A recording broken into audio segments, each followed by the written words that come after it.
Thanks for coming with us on this Bass Extremes journey, and we're going to step by step explain the techniques and methods we use for each song. And how do you talk and get that whistle thing going? This thing? I like that. It's taken a lot of years. Years. I'll work on that. Okay, go ahead. Yes.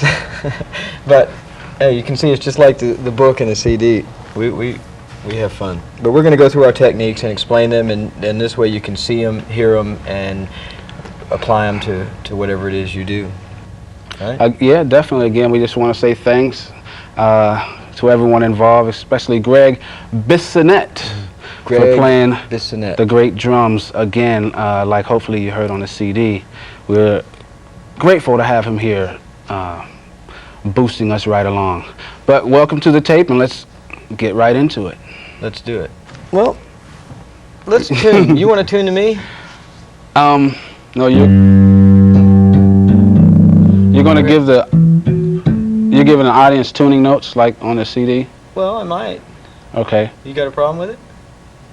No. Okay. Here's a G. All right. Here's a D. Here's a, what is it? A. A. Here's an E. And for those of you that care, there's a low B, a high C. C. C.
Yes, a chick from Korea. A chick from Korea. Why don't you explain the techniques you use? Sure, first? sure. A chick from Korea. The first song, written and dedicated to, influenced by Miles Davis. No, Chick Corea. Definitely one of our influences. On this song, I use my tenor bass, which is tuned up, or strung up, I should say, slightly different than a normal bass. I'll get there. E-A-D-G. This tenor bass is tuned A-D-G-C, so I'm a fourth higher, so I can get the high notes like Steve gets. But anyway, basically, I play the melody on this song. And I'll play the melody slowed down for you, so you can see and hear what I'm actually doing. 3, 4.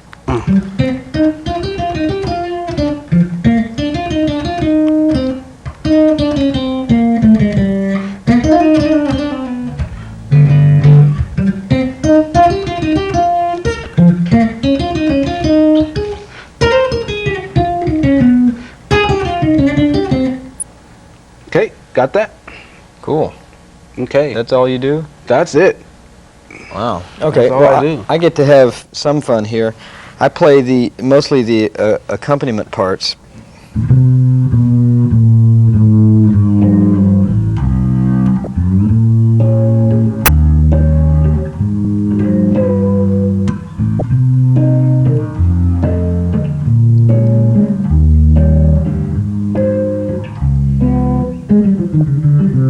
Using artificial harmonics, using my finger as a node and fingering back here.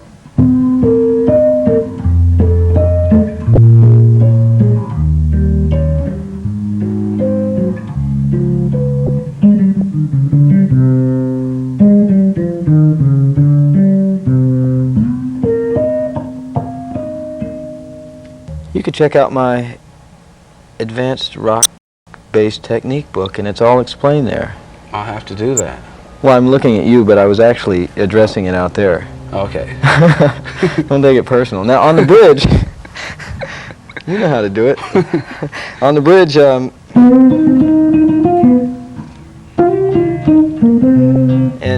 Victor does kind of a accompaniment thing. What do you do? Yeah.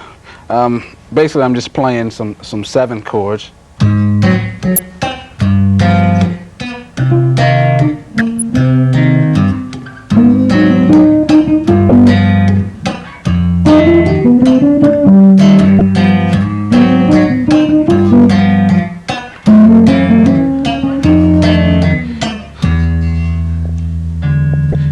And the main thing for me on that part is just to have a fluid, just relaxed down and up motion.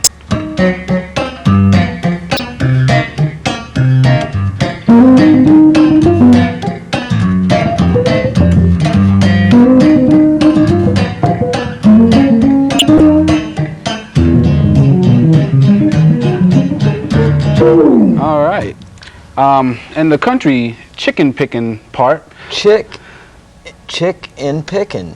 A chick from Korea. I never got that till now. It's cosmic. That's cool. This song was meant to be. Be what? Go ahead.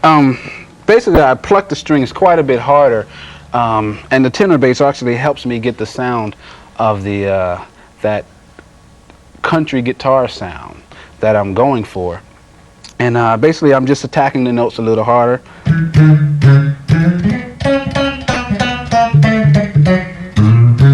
You know, that type of style. And if Steve will play the part, I'll show you what it sounds like a little bit slower. Dominant 7th chord thing, place like that. What tempo would you like? 2. You go ahead and I'll...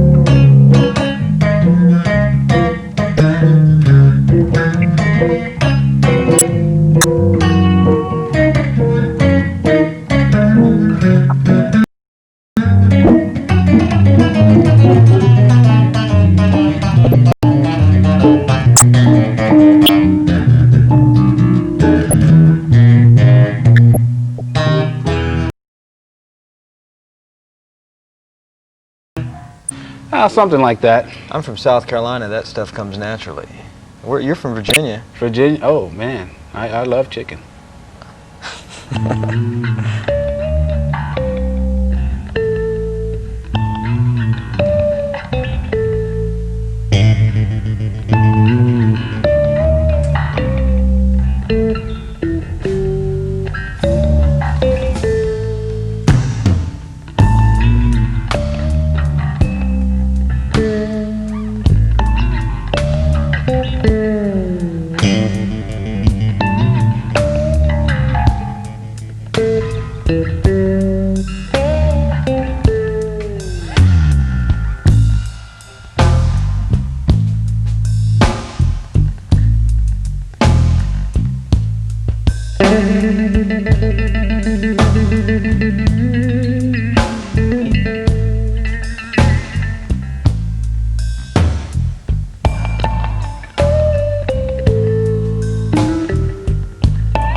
Bangkok Blues.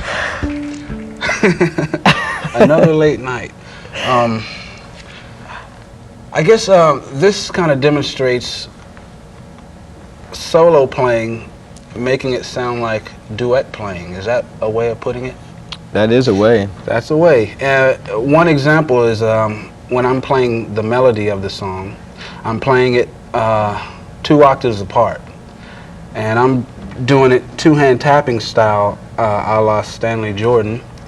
And for this song, I chose my standard tuning bass, E, A, D, G.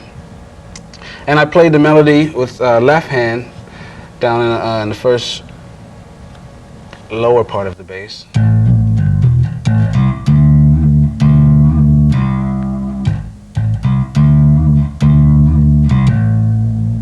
And with my right hand, my picking hand, I went up 2 octaves, and basically with my first 2 fingers, I tapped out the same melody.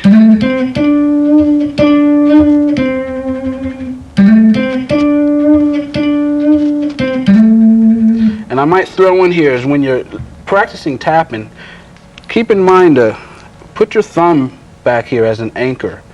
You'll get better tone, I think, and you'll have a lot more accuracy. The same way you play with your left hand. More strength.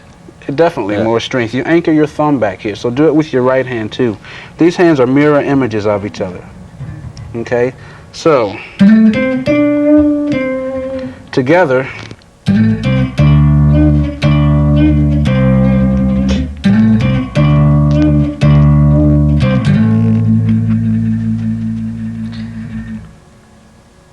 Bangkok Blues, for me, was quite a challenge. And that Victor played his thing 2 octaves, tapping like that. Did you see me tap? Sort of. put your thumb back. Oh yeah, that's right. Watch the That's right. video. That's Watch right. the I'm supposed to video. anchor. I know. See, anybody can do this, if I can. But the way I did it, using the artificial harmonics, I got triple octaves. So now this gets a little complicated, so follow me closely. Here I am with an A,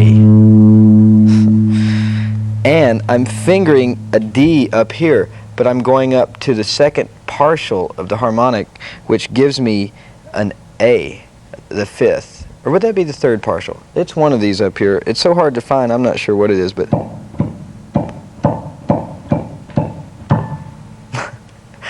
sometimes it takes that long to find it too. A couple times tonight. So I'll pluck the thumb, with my thumb I'll get the low A, and then I'll find it. And then when I go to the D, I'll just drop down here, keep the D here, and shift down.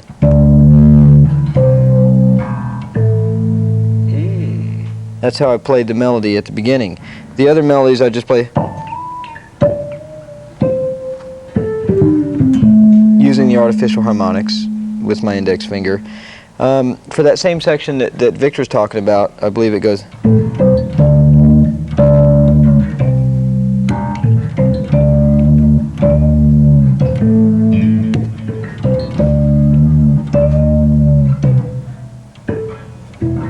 Notice how my right hand is pretty much following. If it doesn't follow, we lose the harmonic. So your left hand's actually fingering double octaves, but the right hand harmonic's making the is triple bringing it octave. up, right? Yeah, that's it. There's an octave, there's an octave, and there's an out of tune octave. So by using the artificial harmonics, I can pop them all up an octave, but it's kind of an interesting technique. And then when we blend them together, I believe Victor goes off and does a. Yeah, I think I took You take another third. harmony. Yeah, let's play that. 1, 2, 3.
Stand the Man, another song that's highly dedicated to one of our idols. I think one of a lot of musicians, especially bass players' idols. Absolutely. Stanley Clarke. This song was inspired by him. It's for you, Stanley. This is a song entitled Stand the Man. And again, I chose the tenor bass tuned A, D, G, C to play this song. A bass that's kind of made famous by Stanley, tuned in this style.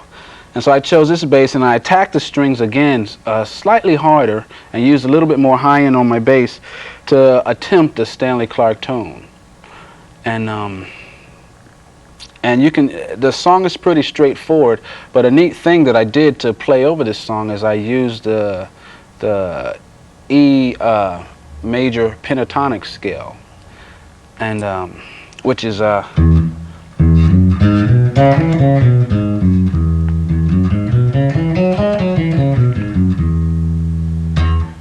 I use that scale to play over all of the chords, and if Steve will play the chords underneath, you'll hear how this one scale will work pretty much over all the chords. No, See how easy it is to learn? You play the chords. Oh. Did you read this book?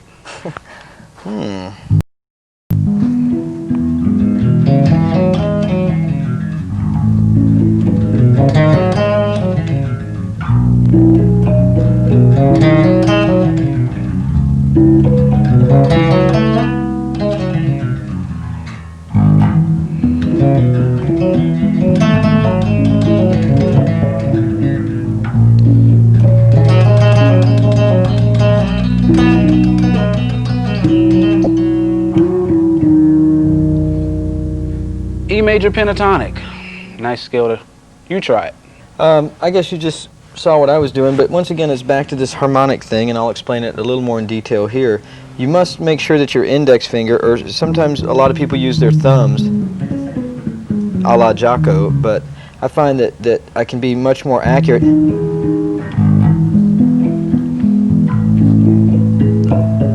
And once again I'm going up the same partials that you go up. Going backwards that way, you can go this way. And the whole principle is if I move my left hand up to B flat, I'll move this harmonic up to B flat.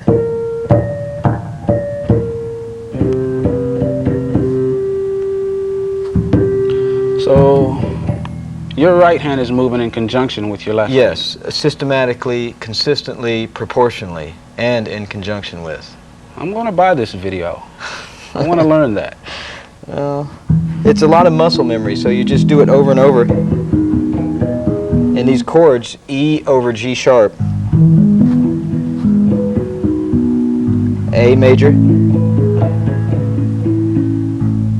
E over B to C sharp minor, another voicing, E over G sharp on a 6th string.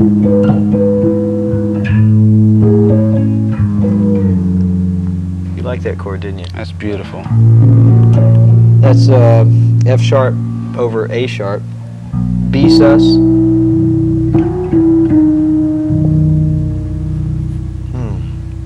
That's all I did through there. We went to another section where I played, this is a classic Stanley Clarke chord progression, and based my solo off of that. Basically all I did.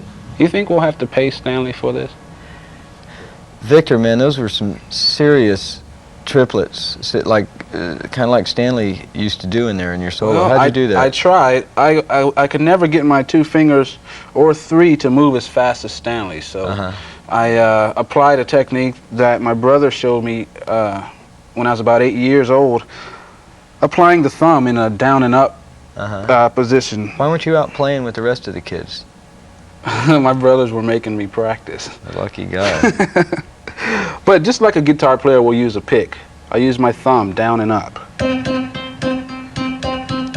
To get a triplet, I'll go down, up, and then pluck with my index finger, slowly.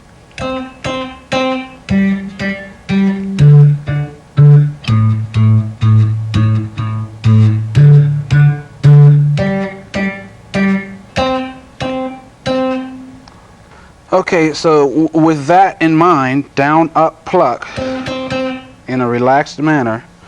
I picked 3 notes per string to try to get the Stanley Clarke approach. Any 3 notes, chromatic or a whole tone, however you want to approach it. The technique, down, up, pluck, 3 notes per string.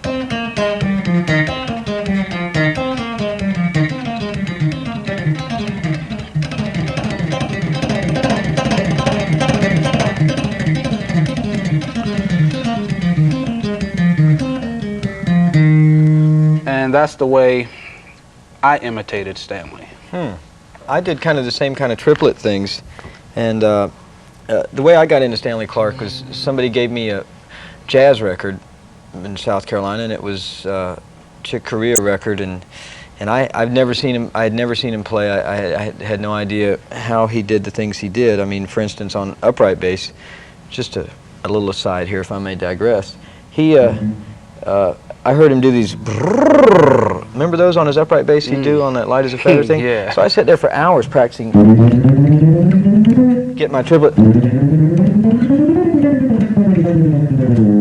and practicing triplet scales real fast. And then I saw Stanley on TV one time, and I was really, and Stanley, I saw you do this.